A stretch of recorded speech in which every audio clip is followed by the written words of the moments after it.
তো হ্যালো বন্ধুরা, good morning. তো বন্ধুরা, আজ হচ্ছে গিয়ে যে আমার জন্মদিন। আর আজকে আমি আমার জন্মদিনে সারাদিন কি করলাম সেটা তোমার সঙ্গে তুলে ধরার চেষ্টা করেছি। তো আজকে আমার এই জন্মদিনের স্পেশাল ব্লগটা তোমরা দেখতে প্লিজ ভুলো না, শেষ অবধি দেখো, একটা রিকোয়েস্ট রইলো। তো আজকে আমি সকাল সকাল উঠে পড়েছিলাম, উঠে দেখতে পাচ্ছি কি সুন্দর ওয়েদার দেখতে লাগছে। সত্যি বলতে খুব সুন্দর ওয়েদার লাগছিল, সেটা তোমার সঙ্গে একটা তুলে ধরলাম মোমেন্টটা। ওরপর আমি উঠে পড়েছিলাম, চা দিয়ে দিয়েছিল মা আমাকে।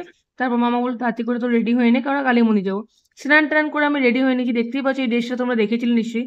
বার্থডে শপিং করতে গেছিলাম তখন এটা কিনেছিলাম। তারপর আমি আমার মাকে একটা গোলাপ ফুল দিই, কারণ আমার মাই আমাকে এত কষ্ট করে জন্ম দিয়েছে। তো মাকে যেটাই দেবো না কেন সেটাই মায়ের কাছে কম পড়বে, কিন্তু তাও মাকে একটা ভালোবেসে পরে আমি গোলাপ দিলাম। তারপর আমরা চলে গেছিলাম তোমার কালী মন্দিরের জন্য। তো দেখতে পাচ্ছি ওয়েদারটা কি সুন্দর, বৃষ্টি বৃষ্টি হালকা বৃষ্টি পড়ছিল। তো তারপর আমরা চলে গেছিলাম কালী মন্দির। আজকে আমি প্রথম দিনটা শুরু করতে চাই মাকে প্রণাম করে। তো সেই জন্য আমি প্রত্যেক বছরই কালী মন্দির আসি, তোমরাও নিশ্চয়ই ফেসবুকে দেখে থাকবে আমার ফটোগুলো। আর দেখে না থাকলেও আমি লিঙ্ক দিয়ে দেবো, তোমরা দেখে নিও। ওরপর আমরা কালী মন্দির যাই, কালী মন্দিরে একটা দাদা ছিল, গিয়ে তোমার পুজো করানো ছিল। তারপর আমরা দাদা পুজোটা করাই।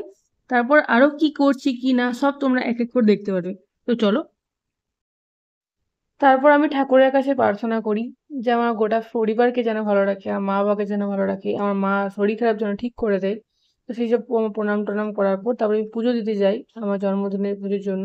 দাদাকে আমার নাম গোত্র বলে দিচ্ছিলাম। তো এবার তোমরা পুজোটা শোনো। তোদের গোত্র কি? মধুরসী গোত্র। তাই?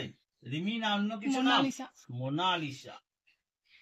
ওম নমো চ নমঃ জয় চ নমঃ শ্রী বিষ্ণু বিষ্ণুরম নমঃ জয় চ নমঃ তৎসাৎ বিদ্যাৎ জয় চ নমঃ রাশিকা পালে। তারপর পুজোটা খুব ভালোভাবে সম্পূর্ণ হয়, আমরা ভালোভাবে পুজো করি। এবার তোমাদের একটু মন্দিরটা দর্শন করিয়ে দিই, তারপর আমরা বাড়ি চলে যাব।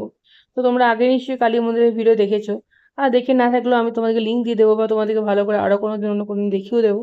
তো আজকে আমার জন্মদিন, সেই জন্য আর ভালো করে দেখালাম না। তো কিরকম লাগলো সেটা বলো। আর এখন আমরা যাচ্ছি বাড়ি, তো বাড়িতে গিয়ে এবারে কি করছি সেগুলো তোমার দেখাবো, তোমার সেসব দুই ভিডিওটা দেখতে দেখো। আর আজকে আমার বার্থডে বলে তোমার একটু উইশও করে দিও আমাকে। তো চলো বাড়ি যাওয়া যাক। তারপর বাড়ি আসার পর আমার জন্য মা খাঁটি সোনা পরোটা বানাচ্ছিল। তো খাঁটি সোনা পরোটা তোমার কি যদি দেখতে চাও তাহলে তোমার ডিসক্রিপশন বক্সে দিয়ে দেবো, এটা তোমার খাবারের রেসিপিটা। তারপর মা বললো আর আজকে দুপুরে অনেক রকম আইটেম ছিল। তো সব ভাজাভুজি মোটামুটি কমপ্লিট হয়ে গেছিলো। আর আগের বারে তোমার মানে আগের বারের থেকেও এবারে তোমার খাওয়া দাওয়াটা একটু বেশি করে হবে। আগের বারে তোমরা খাওয়া দাওয়া না দেখে থাকলে সেটা তোমার দিয়ে দেবো। ঠিক আছে, আর আমার ফেসবুকটা তোমাদের খুললে পরে বুঝতে পারবে। তো এবার দেখে দিচ্ছি তোমাদের কি কি আইটেম করা হয়েছে আজকে। তো এক এক করে তোমরা দেখে নাও কত রকম আইটেম করা হয়েছে।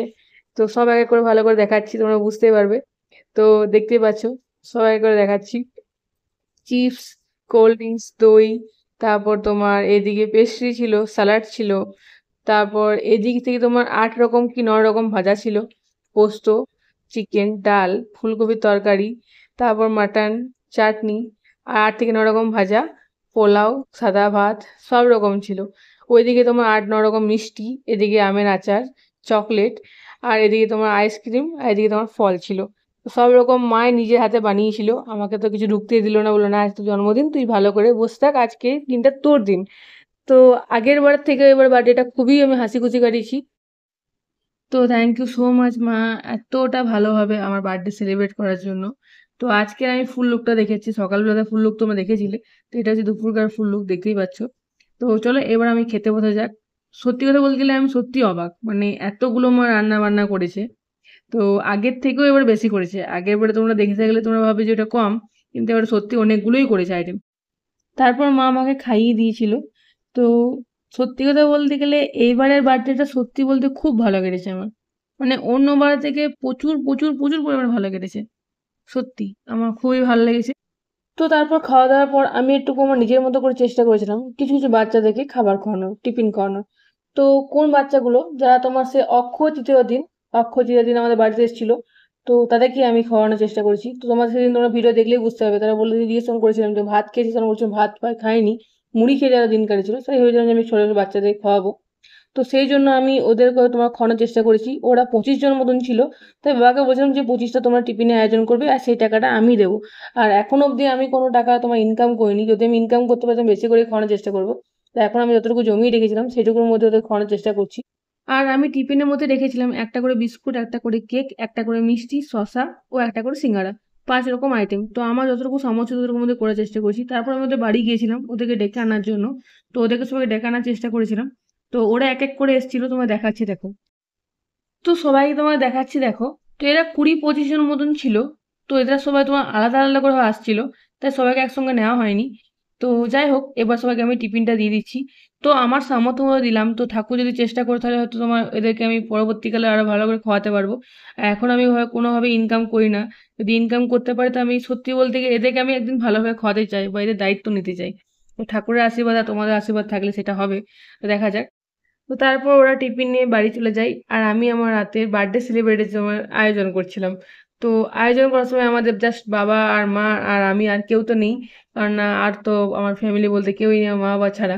আরো আছে হয়তো অনেকেই, সেটা তোমাদের পরে কোনোদিন বলবো ফ্যামিলি মেম্বারদের নিয়ে করে। যাই হোক, তো এখন আমি আর মা আর বাবা তিনজন মিলে একসাথে কেক কাটিং করছিলাম।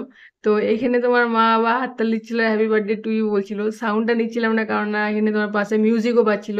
তো সব মা বাবাই আয়োজন করেছিল। আর পাশে যেটা তোমার ডেকোরেশন দেখছো বা যা, তো সেটা যে তোমার যে দাদা ফোন ধরেছিল সেই ডেকোরেশনটা কিন্তু করেছে। ও কিন্তু ওটা ভুল করে দিয়েছে একটু, কি সেটা হচ্ছে কি তোমার বার্থডে স্টুডেন্টটা ভুল করে দিয়েছে। তো আমার সত্যি বলতে খুব হাসিই লাগছিল, কারণ ডেকোরেশনটা সত্যি বলতে খুব সুন্দর হয়েছিল। দেখতেই পাচ্ছ, আমার সত্যি বলতে খুব ভালো লেগেছিল। আগের বার থেকে এবার ডেকোরেশনটা খুব সুন্দর হয়েছে। তো বার্থডে স্টুডেন্টটা ভুল লাগছিল, তাই একটু তোমার খারাপ লাগছিল। যাই হোক, আজকে বার্থডেটা তোমার খুব ভালো করেছে, এটাই, আর কিছু চাই না। তো ঠাকুরের কাছে প্রার্থনা করো আমি যেন ভালো থাকতে পারি, আর তোমাদের এইভাবে তোমার ভালো ভালো কন্টেন্ট যেন উপহার দিতে পারি, আর আরো যেন মানুষের যেন আমি পাশে থাকতে পারি, উপকার যেন করতে পারি, বাস এইটুকুই, আর কিছু চাই না। আর যারা খেতে পারে না তাদেরকে যেন একটু যেন মানে ওদের মুখে অন্ন তুলে দিতে পারি, বাস আর কিছু চাই না আমি। তো আজকের মতো ভিডিওটা এখানে শেষ। কিরকম লাগলো সবাই জানিও। টাটা, ভালো থেকো।